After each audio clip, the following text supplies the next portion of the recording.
वतीने आभार व्यक्त करतो। आपण इथे टाळ्या वाजवायला हरकत नाही, मी त्यांना कळवतो।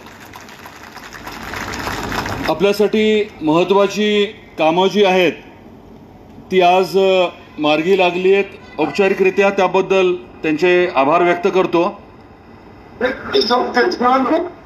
पुढच्या सत्रामध्ये आपण जी चर्चा करणार होतो त्याबद्दल मी थोडक्यात बोलेन।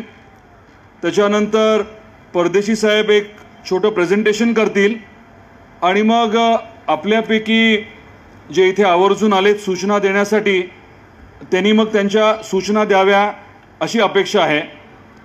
आता बोलत असताना गडकरी साहेबांनी अनेक महत्त्वाचे विषय आपल्या समोर मांडले। धाराशिवसाठी जे 2-3 संबंधित विषय आहेत, रस्त्याच्या बाबतीत तर आपल्याला कल्पना आहे कायापालट झालाय। पाण्याच्या बाबतीत ते बोललेत, त्याच्याबद्दल आपण काम करतोय। त्यांनी हे देखील सांगितलं की रस्त्याच्या माध्यमातनं इथे उद्योग आणणं त्याच्यावरती आपलं काम चालू आहे। आपल्या जिल्ह्याची खऱ्या अर्थाने सगळ्यात मोठी गरज आहे ती म्हणजे आपलं दरडोई उत्पन्न वाढवण्याची, रोजगार निर्मिती करण्याची आणि शेतीच्या बाबतीमध्ये प्रगती करण्याची। ज्यांना जास्त भूक लागली आहे ते जाऊ शकतात जेवायला। ज्यांना या कार्यक्रमामध्ये सहभागी व्हायचं आहे त्यांनी मात्र आवर्जून थांबावं। जर कोणाला खास करून महिलांना जर समजा आपल्याला जेवायला जायचं असेल तर काही अडचण नाही आहे, कोणीही संकोच बाळगू नये। आता पुढचा जो पार्ट आहे तो चर्चासत्र आहे, आपण आपल्या सूचना मांडायच्यात। तर मला आपल्याला हे सांगायचं होतं, पाण्याच्या बाबतीमध्ये, दळणवळणाच्या बाबतीत म्हणजे मग रस्ता असेल, रेल्वे असेल किंवा आपल्याकडची धावपट्टी, याच्या बाबतीमध्ये आपण काम करतोय। आपल्याकडे उद्योग आणण्यासाठी कौडगावचा टेक्निकल टेक्सटाईल पार्कचा विषय माहिती आपल्याला। तामळवाडीला आपण नवीन MIDC मंजूर करून घेतोय। आपण होर्टीला एक नवीन मंजूर करून घेतोय। कळंबमध्ये एक मंजूर करून घेण्याची प्रक्रिया आपली आहे। वाशीला एक करून घेतोय। त्यामुळे उद्योग आणण्याच्या अनुषंगाने देखील प्रयत्न चालू आहेत। परंतु याच्या पलीकडे जाऊन आपल्या सूचना देखील कळणं ही काळाची गरज आहे। आदरणीय नरेंद्र मोदी साहेब ही जी आपल्याला गॅरंटी देत आहेत त्या गॅरंटीच्या अनुषंगानेच खरं तर आजचा कार्यक्रम।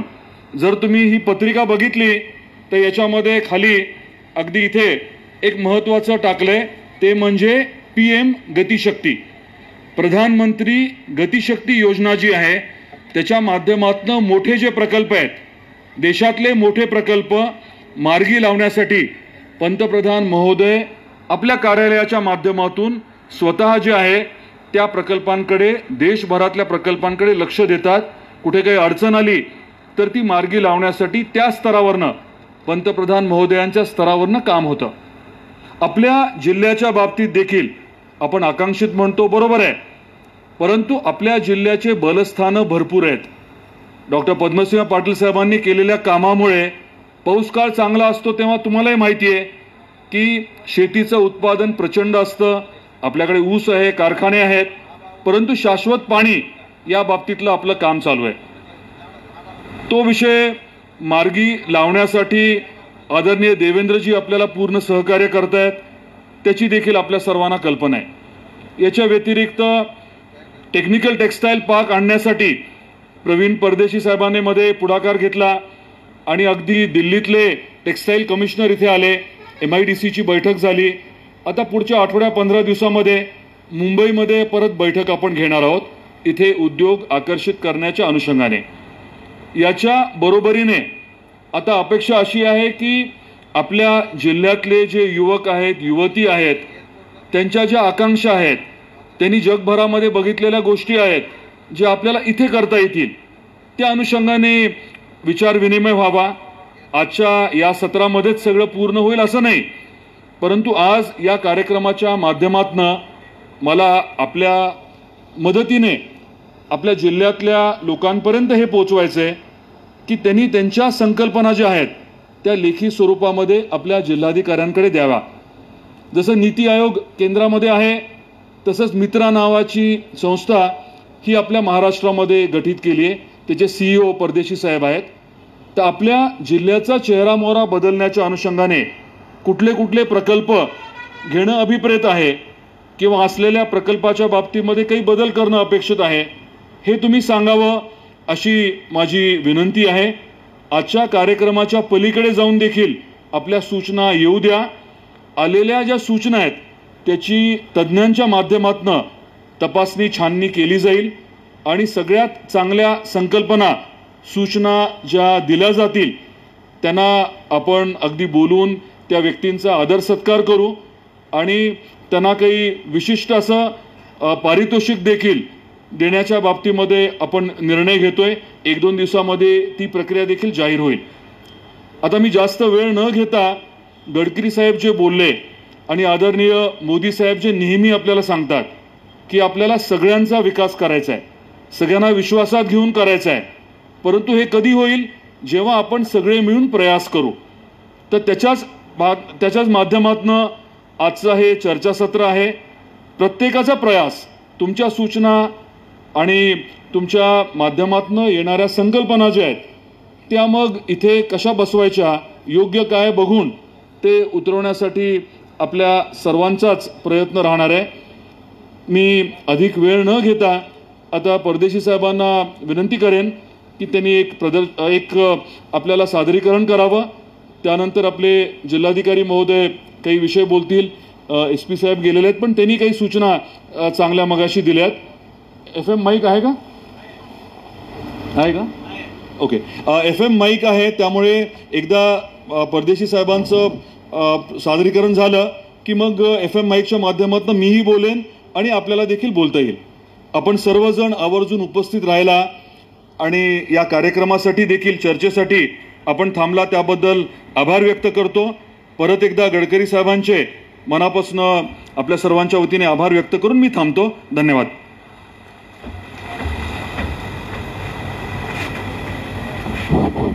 सुरेश भाऊ, आप्पा, राजे वर या. सिद्धोजी राजे बसा. आपले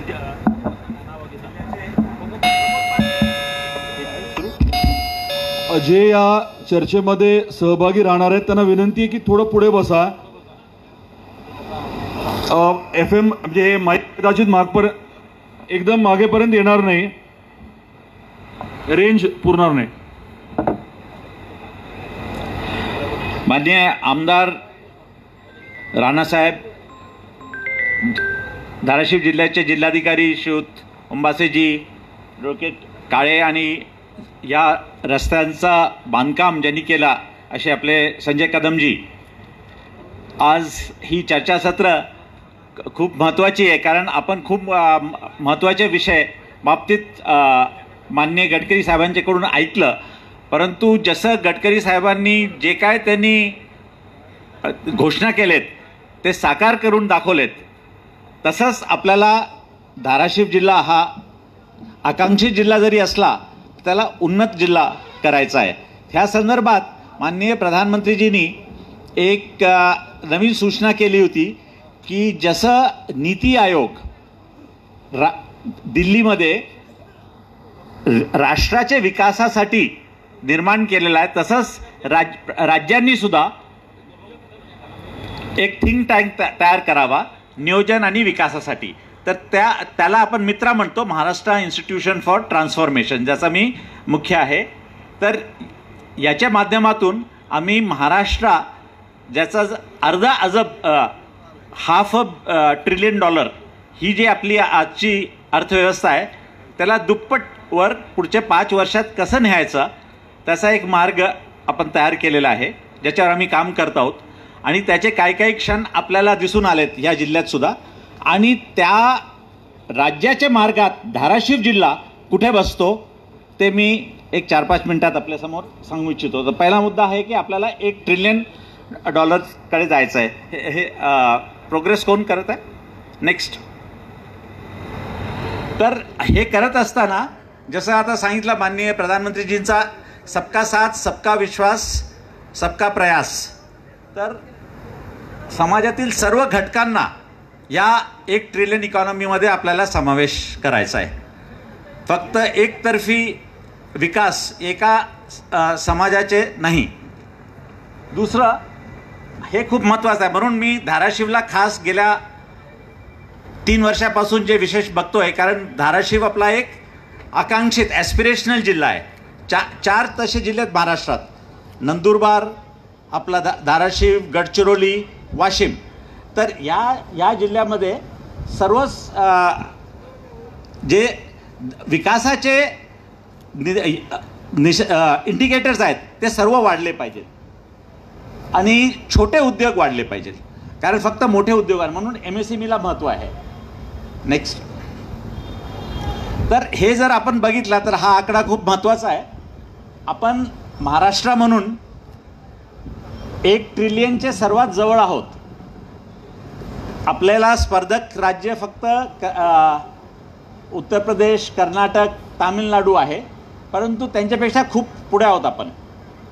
परंतु आपल्याला जर 1 ट्रिलियन गाठायची असेल तर आज आपला दरवर्षीची जे GSDPची विकासाचा दर आहे तो 7%, 5% आहे, तर त्याला 17%वर न्यायचा आहे. चायनाने सतत 20 वर्ष 10 ते 12% विकासाचा दर नेला होता. आपला 6 ते 7% आहेत आणि महाराष्ट्राची जी गरुड झेप आहे पुढच्या 5 वर्षात ते आपण 17%वर नेण्याचा विचार करतोय. नेक्स्ट. परंतु हे या विषयामध्ये ज्याच्यामुळे आपल्याला खूप जास्त आपल्यासमोर संकट आहे की आपला गुंतवणूकचा दर आपला कमी कमी होत चाललेला आहे. हे जर आपण बघितलं तर 2013मध्ये आपले पूर्ण राज्याचे GSDPमध्ये जर आपण 34% होतो गुंतवणूक, इन्व्हेस्टमेंट, नवीन रस्ते, बांधकाम, धरण, तर आता तो 23%वर आलेला आहे. हे 36%वर जायला पाहिजे तरच आपण $1 ट्रिलियन इकॉनॉमी गाठू शकतो. पुढे. नेक्स्ट. तर ह्याच्यासाठी 1.5 ट्रिलियन एवढी मोठी गुंतवणूक उभी करायची आहे. तर ही गुंतवणूक येणार कुठून? तर पहिला मुद्दा. नेक्स्ट. तर मित्राचे द्वारे ज्याच्यामध्ये आपला धाराशिवचा खूप मोठा वाटा आहे. हा जे आपला 5वा क्रमांक आहे की कृष्णा नदीचा पाणी धाराशिवपर्यंत आणणे. तर हा प्रकल्प आम्ही मित्राद्वारे जागतिक बँकेचे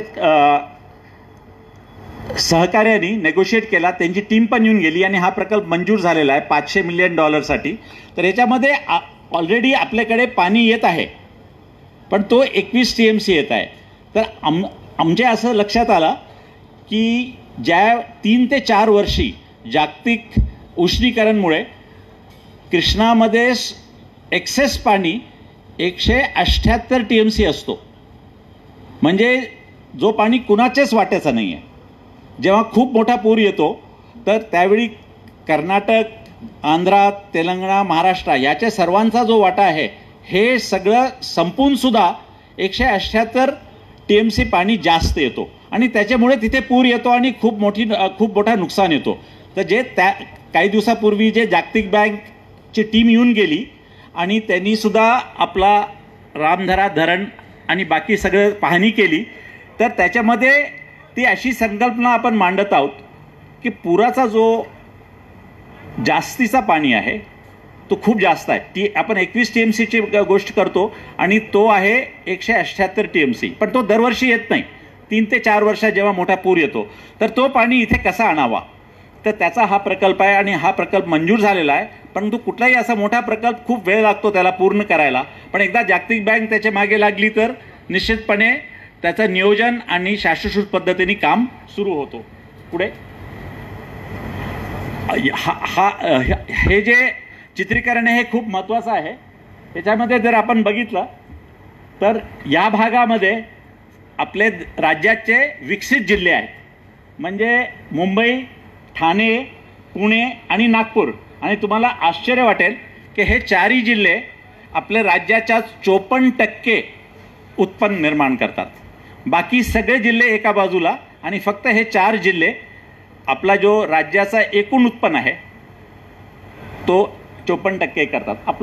आपला जिल्हा धाराशिव त्याच्यामध्ये उस्मानाबाद कारण त्यावेळी होता, तर तो सर्वात शेवटी. आणि हे सगळे जिल्हे मिळून यवतमाळ, अमरावती, नांदेड, भंडारा, धुळे, जळगाव, लातूर, परभणी, बीड, गडचिरोली, नंदुरबार हे सगळे जिल्हे जरी एकत्रित केले तर फक्त 20% म्हणजे राज्याचे उत्पन्नाला फक्त 20% ते देतात. तर म्हणून जे आमदार साहेबांनी सांगितलं की आपला दरडोई उत्पन्न वाढवायचा आहे, तो जर वाढला नाही तर हा भाग कायम मागासलेला राहील आणि हे जे 4 जिल्हे आहेत हे कायम पुढे जात जाईल. तर म्हणून समतोल विकास हे खूप महत्त्वाचा विषय आहे.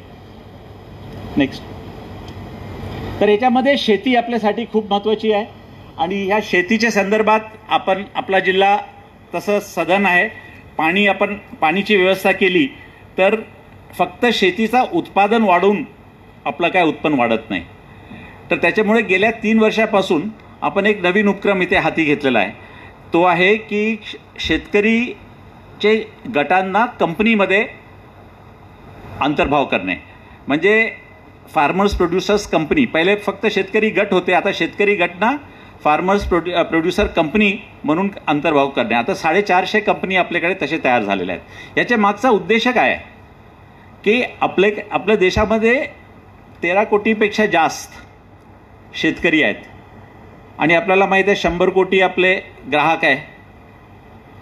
तर मध्ये फक्त काही व्यापारी या 13-14 कोटी शेतकरींचा माल घेऊन सर्व ग्राहकांना विकतात. तर त्याच्यामुळे 40 ते 60% शेतकरीला जो भाव मिळतो आणि जो भाव आपण विकत घेतो त्याच्यामध्ये 40 ते 60%चा फरक आहे असं RBIने अभ्यास केलेला आहे. आणि हा फरक कायम राहील कारण शेतकऱ्यांची संख्या खूप जास्त आहे. तर कुठल्याही शेतकरीकडे बाजारात किंमत ठरवण्याची शक्ती नाही आहे. त्याच्यामुळे आपण शेतकरी गट स्थापन करतो एकत्रित करून आणि त्यांना प्रोसेसिंग कपॅसिटी, प्रक्रिया करण्याची कपॅसिटी करतोय. तर मला आनंद आहे की आपण गेल्या 2 ते 3 वर्षात स्मार्ट प्रकल्प जो सुद्धा आम्ही जागतिक बँकेच्या मदतीने तयार केला आणि त्याच्यामध्ये असंही झालं होतं की आपला उद्दिष्ट पूर्ण झाला होता. तर आता आम्ही कृषी मंत्रींच्या सोबत बैठक पण घेतली होती आणि त्या बैठकीत धाराशिव जिल्ह्यासाठी कुठलाही उद्देश नाही, जितके शेतकरी गट पुढे येतील सर्वांना मदत करता येते आपल्याला. डाल मिल, सोयाबीनच्या प्रोसेसिंग प्लांट तयार करण्याकरता त्यापैकी 400-450 तयारी झालेले आहेत. दुसरा विषय खूप महत्त्वाचा जो मांडण्यात आला होता तो आहे रोजगारचा. खासकर 2 प्रकारच्या रोजगार निर्मितीची आवश्यकता आहे जिल्ह्यात. एक आहे की जो रोजगार शिकलेले इंजिनियर किंवा असे मुलं आहेत, परंतु त्याची संख्या थोडी आहे. 10वी-12वी पास करून किंवा नापास होऊन जे शिक्षणातून बाहेर पडतात अशा मुलांना सुद्धा नोकरी मिळवणे खूप महत्त्वाचं आहे. तर त्यांना जर चांगली नोकरी नाही मिळवली तर समाजामध्ये असंतोष निर्माण होतो. तर आताच मी आमदार साहेबांना आणि आपले लातूरचे औसाच्या आमदारांना बोलत होतो की आम्ही एक नवीन योजना काढली आहे ज्याच्यामध्ये इस्रायल, आपल्याला माहीत असेल की इस्रायलमध्ये आता युद्ध सुरू आहे आणि इस्रायलचे काउन्सिल जनरल मला भेटलेत. त्यांचं नाव कोबी आहे. ते माजी ज्यू, आपल्या देशातलेच ज्यू तिकडे जाऊन स्थायिक झालेत. ते आपले काउन्सिल जनरल आहे मुंबईत. त्यांनी सांगितलं की पूर्वी आमचे शेतातले कामं सगळे पॅलेस्टिनियन अरब लोक करायचे. नंतर आमचा जो बांधकामाचा काम आहे म्हणजे इन्फ्रास्ट्रक्चर, रस्ता, ते सुद्धा पॅलेस्टाईनमधून येणारे अरब लोक करायचे. पण त्यांनी आता म्हटलं की त्याच लोकांनी आमच्यावर आक्रमण केलं, आमच्या 1500 लोकांना मारला, तर आम्ही त्यांना काम का देऊ. तर म्हणून त्यांनी प्रधानमंत्री मोदी साहेबांच्या सोबत करार केला. आणि तुम्हाला आश्चर्य वाटेल की सगळे विकसित देश म्हणतात की आमच्या देशात येऊ नको आणि आपण तिथे जायचा प्रयत्न करतात. त्यांनी करार केलेला आहे 10,000 बांधकाम कामगार तत्काळ देण्याकरता. तर त्याच्यासुद्धा मी कलेक्टर साहेबांना सांगितलं आहे की आपण धाराशिव, किल्लारी आणि ह्या भागातून त्यांना बांधकाममध्ये ज्यांना प्रावीण्य आहे, टाईल ले करणे किंवा आयरन बेंडिंग, जे वेल्डिंग करतात त्या प्रकारचे 10,000 कामगार आणि त्याचा पगार आहे 1.5 लाख आणि 1 वर्षाचा तो काम आहे. पण 1.5 लाख जर आपल्या मुलांनी कमवून परत आले तर भरपूर त्यांच्या जीवनात सुधार होऊ शकतो. आपल्याला माहीत असेल की आपल्या देशामध्ये एक राज्य आहे ज्याचा पूर्ण विकास या माध्यमातून झालेला आहे. त्याचं नाव कुणी सांगू शकाल?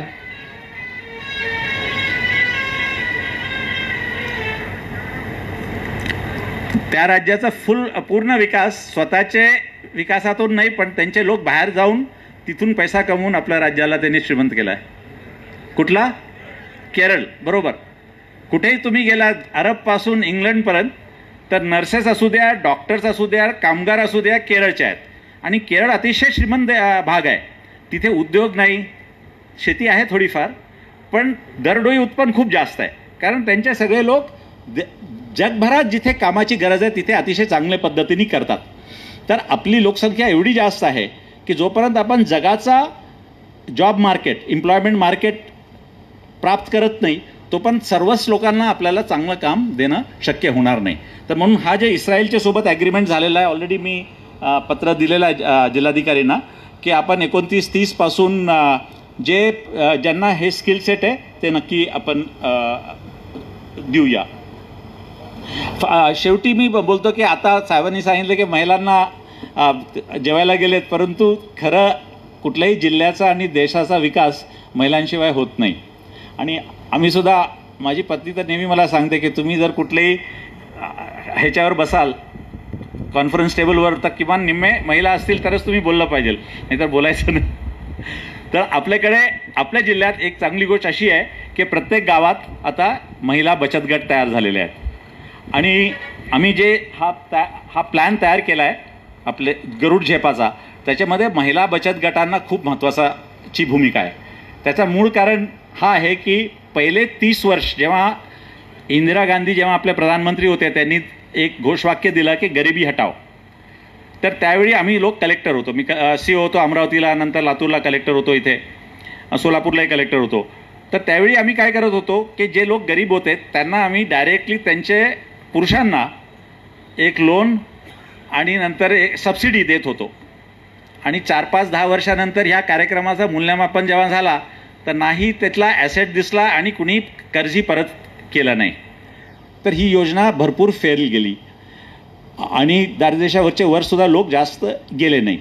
त्याच दरम्यान बांगलादेशमध्ये एक खूप चांगले गृहस्थ ज्यांना नोबेल प्राईज मिळाला, त्यांचं नाव आहे प्रोफेसर युनस. त्यांनी पूर्ण नियमच बदलला. त्यांनी पुरुषांना लोनच नाही दिला, त्यांनी महिलांचे गट तयार करून थोडे इंटरेस्टवर लोन दिला आणि 99.9% कर्जाची परतफेड झाली. आणि कर्ज ज्याच्यासाठी दिला होता तो ॲसेट, तो मालमत्ता त्या महिलांनी तयार केला आणि त्यांना नोबेल प्राईज मिळाला. तर हा उपक्रम बघितल्यानंतर आपण आपल्या जिल्ह्यात सुद्धा महिला बचत गट, उमेद जे कार्यक्रम आहे, माविम जे आहेत त्यांच्या माध्यमातून लोन आणि शासनाचा अनुदान, तर जसं मसाला तयार करणे किंवा शेतीचे पदार्थांचा प्रक्रिया करणे, असे आपण महिला बचत गटांच्या बळकटीकरण करत आहोत. आणि जे काय जिथे कुठे बँकेचा लिंकेज होता ते जवळपास 100% आपण बँकेचा लिंकेज गेल्या 2 ते 3 वर्षात करून दिला. त्यामुळे जिल्हाधिकारी, CO सर्वांनी सहभागी झालेत. State bank, bank of Maharashtra त्यांचे सुद्धा स्वतः रिजनल मॅनेजर्स इथे आले होते. तर हे महिला बचत गट जेव्हा स्वतः आपले आर्थिक पद्धतीने उभे राहतील तर खरा विकास आपल्या ग्रामीण भागात होऊ शकेल. माझे 2 शब्द मी इथे संपवतो. जय हिंद, जय भारत.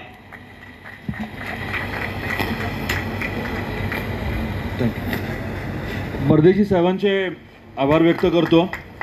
आता जे थांबलेत सगळ्यांना भूक तर लागलेली आहे, पण आपल्या काही सूचना असतील तर कृपया आपण सांगा. खाली एक माईक द्या.